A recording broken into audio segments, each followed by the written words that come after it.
নমস্কাৰ সমূহ ভক্তবৃন্দৰ চৰণত সেৱা আগবঢ়াইছোঁ সেৱা গ্ৰহণ কৰিব আহক আজি আৰু এটা বিষয় আলোচনা কৰোঁ বিষয়টো হৈছে কোন কাৰ ভক্ত আৰু কোন কাৰ ঈশ্বৰ বিষয়টো হৈছে কোন কাৰ ভক্ত আৰু কোন কাৰ ঈশ্বৰ সৰ্বপ্ৰথমে মই এটা কথা ক'ব বিচাৰিম ভাৰতবৰ্ষ এখন ধৰ্ম নিৰপেক্ষ ৰাষ্ট্ৰ ভাৰতবৰ্ষখন এখন ধৰ্ম নিৰপেক্ষ ৰাষ্ট্ৰ গতিকে যিয়ে যেনেকৈ ভজে তেনেকৈ ঈশ্বৰক ভজিবলৈ অধিকাৰ আছে গতিকে এই ভিডিঅ'টোৰ যোগেদি আনৰ ঈশ্বৰ বা গুৰুৰ নিন্দা কৰাৰ মোৰ উদ্দেশ্য নহয় কিন্তু হিন্দু হোৱাৰ উদ্দেশ্যে মোৰ ধৰ্মগ্ৰন্থত কি আছে সেইটো জনাটো অত্যন্তই আৱশ্যক আমাৰ সমাজত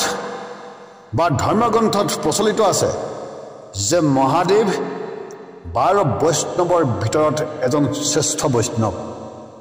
মহাদেৱ হৰিৰ ভক্ত এই বাক্যৰ দ্বাৰা একাংশ মনুষ্যই মহাদেৱ ঈশ্বৰ নহয় বুলি প্ৰকাশ কৰিব বিচাৰে সত্য কথা আমি অৱশ্যই মানি লৈছোঁ যে মহাদেৱ হৰিৰ ভক্ত আৰু তেওঁ এজন বৈষ্ণৱ কিন্তু হে ভক্তবৃন্দ একাংশ বুদ্ধিজীৱী গুৰুৱে বা কপটীয়া ভকতে আজিও এইটো প্ৰচাৰ নকৰিলে যে বিষ্ণু ৰাম আৰু শ্ৰীকৃষ্ণ মহাদেৱৰ ভক্ত এইটো প্ৰচাৰ নকৰিলে যে বিষ্ণু ৰাম আৰু শ্ৰীকৃষ্ণ একাংশ শিৱভক্তৰ ভিতৰত শ্ৰেষ্ঠ শিৱভক্ত গতিকে তেওঁলোককো সভ্য বোলা হয় কিন্তু সেই মহান তত্ত্বক তেওঁলোকে প্ৰচাৰ নকৰিলে ইয়াৰ কাৰণ কি ইয়াৰ মূল কাৰণ হ'ল হয়তো তেওঁলোকে তত্ত্ব নাজানে নতুবা তেওঁলোকে শিৱভক্তিক লুপ্ত কৰিবলৈ ষড়যন্ত্ৰ ৰচনা কৰিছে এইটোও হ'ব পাৰে হয়তো হৰিভক্তিক প্ৰচাৰ কৰিবৰ বাবেই শিৱ মহাদেৱক তুচ্ছ তাচ্ছিল্য কৰা হৈছে প্ৰকৃতাৰ্থত এইটোহে সত্য যে স্বয়ং নাৰায়ণে সত্য যুগত বিষ্ণু অৱতাৰে মহাদেৱৰ ভক্তি কৰিছিল ত্ৰেতা যুগত নাৰায়ণে ৰাম অৱতাৰে মহাদেৱৰ পূজা কৰিছিল মহাদেৱৰ পূজা কৰি ৰাৱণক বধ কৰিবলৈ সক্ষম হৈছিল দ্বাপৰত নাৰায়ণে শ্ৰীকৃষ্ণ অৱতাৰে মহাদেৱৰ পূজা কৰি শাম্ব নামৰ সন্তান প্ৰাপ্ত কৰিছিল আৰু শ্ৰীকৃষ্ণই পাৰ্বতীক নানা স্তুতি কৰি বিশ্বক মোহিবলৈ তথা ঐশ্বৰ্যশালী হোৱাৰ বৰ প্ৰাপ্ত কৰিছিল অৰ্থাৎ যি নাৰায়ণে যুগে যুগে নানা অৱতাৰে মহাদেৱক পুজি আহিছে সেই নাৰায়ণ কলিযুগত পৰমেশ্বৰ হৈ পৰিল আৰু মহাদেৱ একাংশৰ বাবে সামান্য দেৱতা হৈ পৰিল হে ভক্তবৃন্দ এইটো ৰহস্যমূলক কথা নহয়নে আজি এই তত্ত্ববোৰ ভাগৱত মহাগ্ৰন্থত প্ৰকাশ কিয় নহ'ল এই মহান তত্ত্ববোৰ ভাগৱতত কিয় প্ৰচাৰ কৰা নহ'ল কাৰণ ভাগৱতত যদি এইবোৰ ৰচনা কৰা হয় ৰচনা কৰোঁতাই জানে যে যদিহে এই পূৰ্ণ সত্যক ভাগৱতত প্ৰকাশ কৰা যায় তেন্তে শ্ৰীকৃষ্ণৰ ভজনা হয়তো মনুষ্যই নকৰিব বা কৃষ্ণৰ নাম গুণানুকীৰ্তন কলিযুগত প্ৰচাৰ নহ'ব গতিকে শিৱক তুচ্ছ তাচ্ছিল্য কৰি শিৱ ভক্তি কলিযুগত লুপ্ত কৰিবলৈ আৰম্ভ কৰিছে হে ভক্তবৃন্দ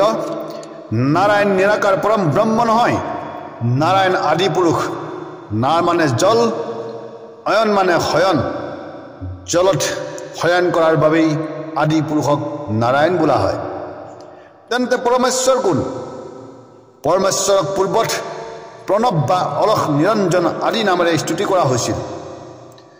তেওঁক ওম ওংকাৰে ভজনা কৰা হৈছিল কালক্ৰমত তেওঁক শিৱ বুলি সম্বোধন কৰা হ'ল সেয়েহে কোৱা হয় নিৰাকাৰ পৰম ব্ৰহ্মৰ আন এটা নাম শিৱ সদাশিৱ সেই নিৰাকাৰ পৰমেশ্বৰে শংকৰ ৰূপে কৈলাশত স্থিতি হয় বিশ্ব ব্ৰহ্মাণ্ডত জ্ঞানৰ পোহৰ সঞ্চাৰ কৰিছিল মহাদেৱে অৰ্থাৎ নিৰাকাৰ পৰম ব্ৰহ্মৰ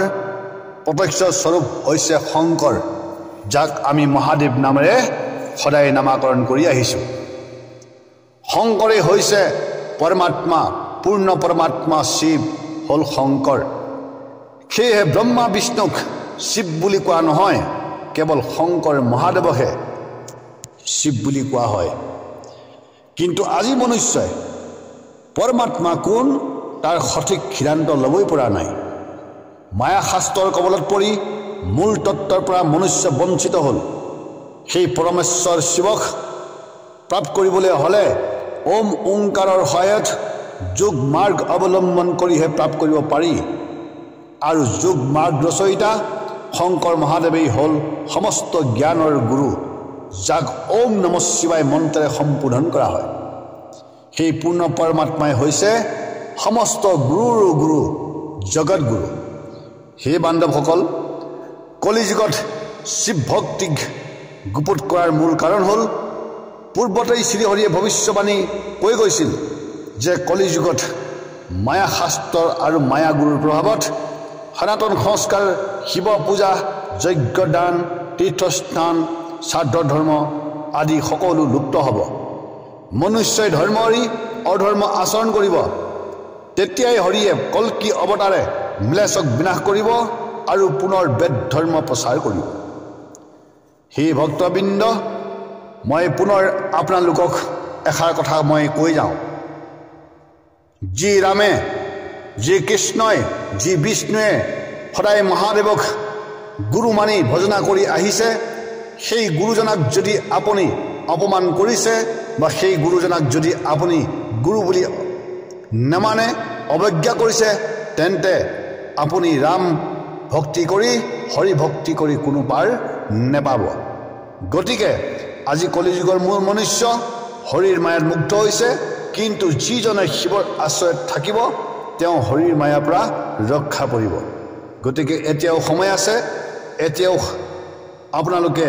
পুনৰ স্বধৰ্মলৈ ঘূৰি আহক এয়া হৈছে শাস্ত্ৰৰ বচন আৰু এই শাস্ত্ৰৰ বচনক বা এই তত্ত্ববিলাকক হৃদয়ঙ্গম কৰি আপোনালোকে নিজৰ ধৰ্ম পালন কৰিবলৈ চেষ্টা কৰিব বুলি মই আপোনালোকৰ চৰণত নিবেদন কৰিলোঁ ওম নমঃ শিৱায় ওম তৎসৎ